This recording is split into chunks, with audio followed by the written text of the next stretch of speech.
Hello, hello, welcome back. We're at Dragon Trail, Seaside, in Group 4. I chose the Jaguar because I didn't see it at the time. It wasn't on the leaderboard whatsoever. And I wanted to use a car that's non-meta, kind of make it disadvantage myself, make it more even. I also put in Fuel Map 2. I'm also going to pit lap 1. I don't recommend that, but it can work. Sorry.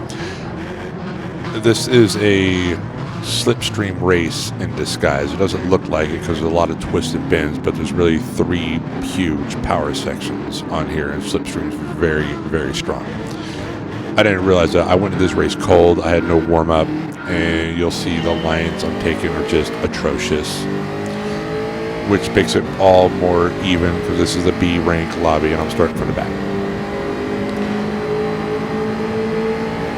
So the goal in here is to stay out of trouble on the first lap.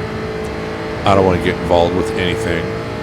Just stay clear. I'm going to pit lap 1 to get out of traffic. I recommend all you guys do that too. The strategy here would be to pit when no one else is pitting, especially these lower lobbies where no one really has good car control. So don't be racing side by side through weird corners like this one or the death chicane, because they're going to be going side by side in there, and that's just nonsense. Every time you see that, back out. They're going to wreck almost every time.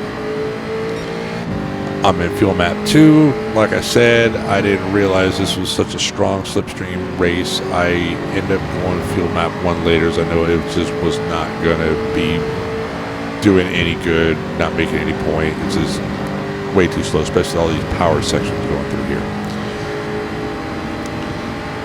I just noticed I'm behind a little bit. Old guy with VR. I have raced him plenty of times when I was a real actual Class B. He's still Class B. He seems to be content where he is.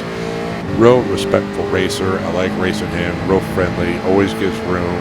If you're faster than him, he will step aside. So if you run into him, don't bad. Wow, this is nuts. So look, we went from nearly last to 9th in 1 chicane. I didn't want to go for a move on this guy because we're going to go right into the pits, and it looks like this guy's going to do the same thing. And we're going to put on mediums. If you're in the Atenza, I don't recommend doing a lap 1 strategy. It's horrible tire wear. You'll notice on the leaderboard, the Tenza seems to be the meta car. It is not. It is the meta car for qualifying time trialing. It is not really the meta car for racing. That would be the Citroen. Citroen has really good power and has really good tire wear. The Tenza has very bad tire wear for some reason. I don't know why. Maybe it's heavier. I really didn't look at the specs. We stay behind this guy pretty much almost the whole race. I don't know when I cut this video to jump ahead of the next segment, whatever, but there's a lot of nothing in here where I'm just behind this guy for pretty much half the race. We're going to cut ahead here soon, I think. Yeah, goal just to stay behind, no unnecessary battles. I think I do go for a move later on in the race on this guy, but not now. He's got decent enough pace, so I'm still kind of learning the track, learning the car. I'm not driving really well at all. I'm not going to race this on my main account. After watching some top split races on some live stream, it was just a melee. I don't want to risk anything I've worked for with this track, this combo, and no one's waiting up and stuff, but these Class B guys seem to be real clean, probably because everyone's scattered. Top split, everyone's real close knit, tight together, so there's not a lot of wiggle room here. We have a lot of room to get some work done. Okay, good. Yeah, jump up to lap 7, and we're still behind him. Only thing you missed out on is me passing people out of the pits. That is it, really. There's been no battles. I think I have one spot where I make a move on someone later on in the race, and that's going to be this guy later on. And that was pretty much the only move. I forgot what position I finished in. I really should have watched this before I uploaded it, or commented on it, whatever. I haven't uploaded it yet, but probably should do that. Anyway, enough rambling. So, again, no unnecessary battling.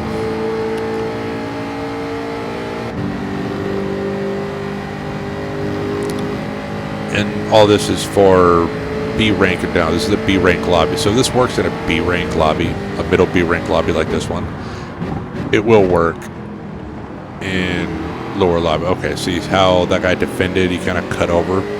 So I think he's going to defend the same way in the next lap.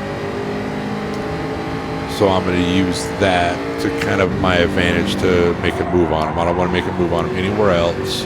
Stay behind him. He's going fast enough-ish, and we're in a decent spot. There's still guys that haven't pit yet. And I don't know what happened to him. Maybe he got a penalty or something, but that's a free spot. We're in P6 now. So now P6, we jumped ahead to, looks like, oh yeah, turn 1. I don't know why I didn't cut further. It's like I didn't even cut really anything at all.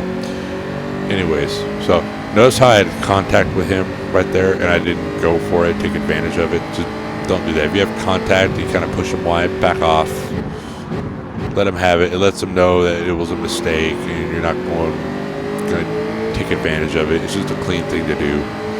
If you go for it and keep going for it, they're going to think you're a dirty driver, and you might just get punted off in revenge.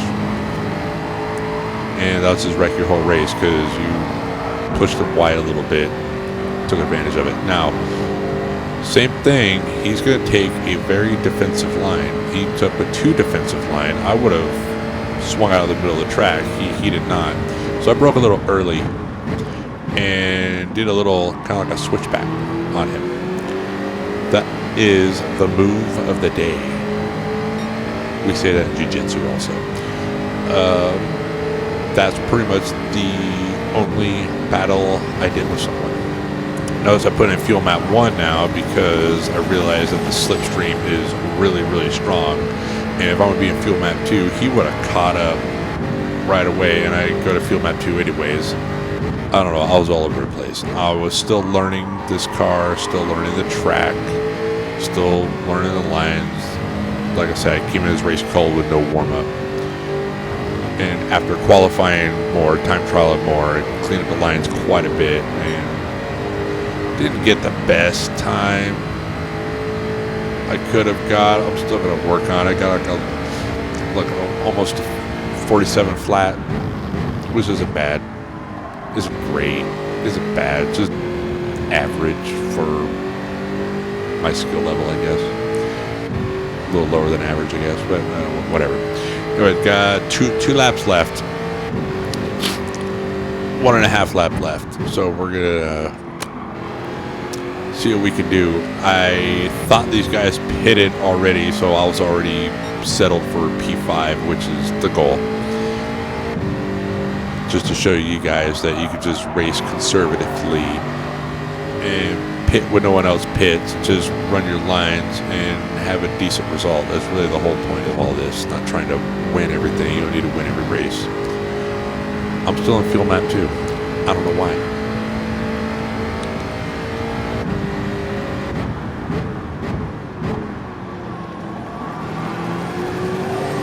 I really don't know what to talk about. I had all kinds of things to talk about, and I am drawing a blank.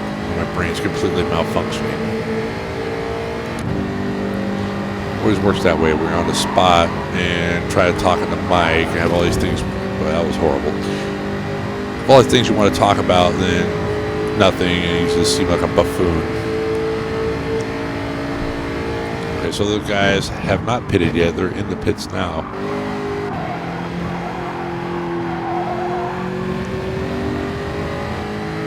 And I think, yeah, I had enough time to get around him, so we are in a podium. And I'm still in field map 2. It goes to show you that it's possible. Ran most of this race in field map 2, a middle B lobby, which most of the player base is. And we started from the back. Use a suboptimal pit strategy. I recommend doing a couple laps on the hards, but you can make it work. You see my tire wear, it's not horrible at all. It's halfway through. The back tires are fantastic. The front tires are getting chewed up a little bit, but they have plenty of grip to get some work out of it. So yeah, pit lap 1, or you can run the mediums in pit lap 10. I have done that too. I didn't record it. I actually had a real good result. Same result actually, third. But it's a gamble. You're going to have to be messing with drivers, which you don't want to do if you want to just have a decent result. And if you have pace that's faster than everyone else, but you're stuck in these lobbies where they're just all over the place, don't race side by side because there's no car control yet. Start finding your way into lobbies that are more your pace, and you'll be able to race side by side more and have cleaner races. Your skill levels are a lot more similar. It's a lot easier to do stuff. So here we are. We are getting a podium. 3rd place. Go out there, get the race done, earn some DR. Go make it happen. You guys have a good day. Like, subscribe if you want these to continue. See you later.